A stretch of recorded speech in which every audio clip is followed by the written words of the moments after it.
இன்றைக்கு ஒரு மாணவி 3ஆம் ஆண்டு பட்டப்பு படிக்கிற மாணவி ஐனாவரம் பகுதியில்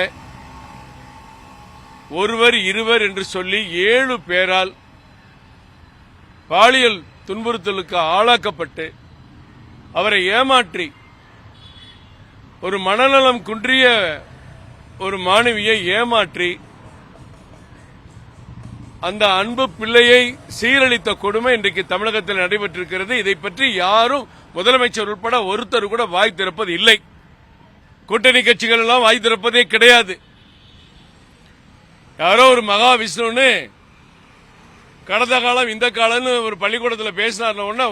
தமிழ்நாடே அப்படியே மிரண்டது அவங்க பேசுற பேச்சுக்கள்.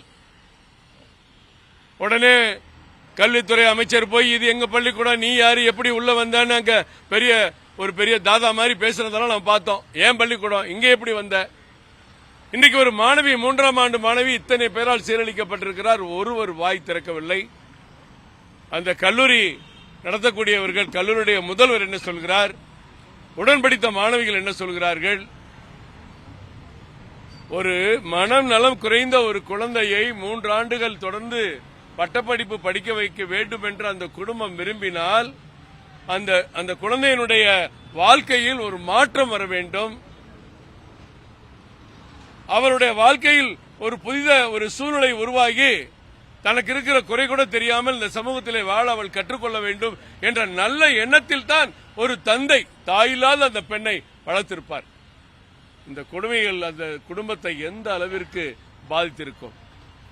பாதிக்கப்பட்ட பெண்ணின் குடும்பம் பாதித்திருக்கும். ஆனால் நமது முதலமைச்சருக்கு பாதிப்பு ஏற்படவில்லை.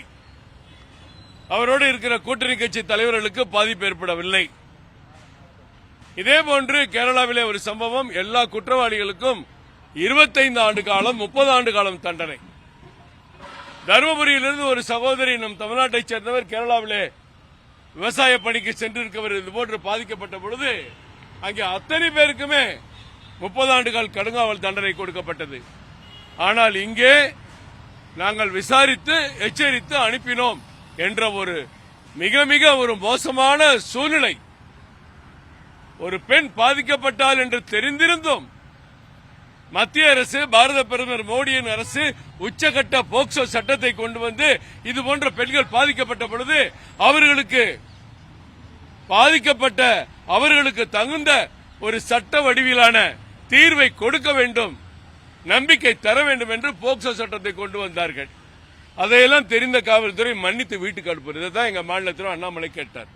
உங்களுக்கு யார் இந்த உரிமையை கொடுத்தது? இவ்வளவு பெரிய தவறு பண்ணவர்களை மன்னிப்பு அனுப்புறதுக்கு நீ யார்?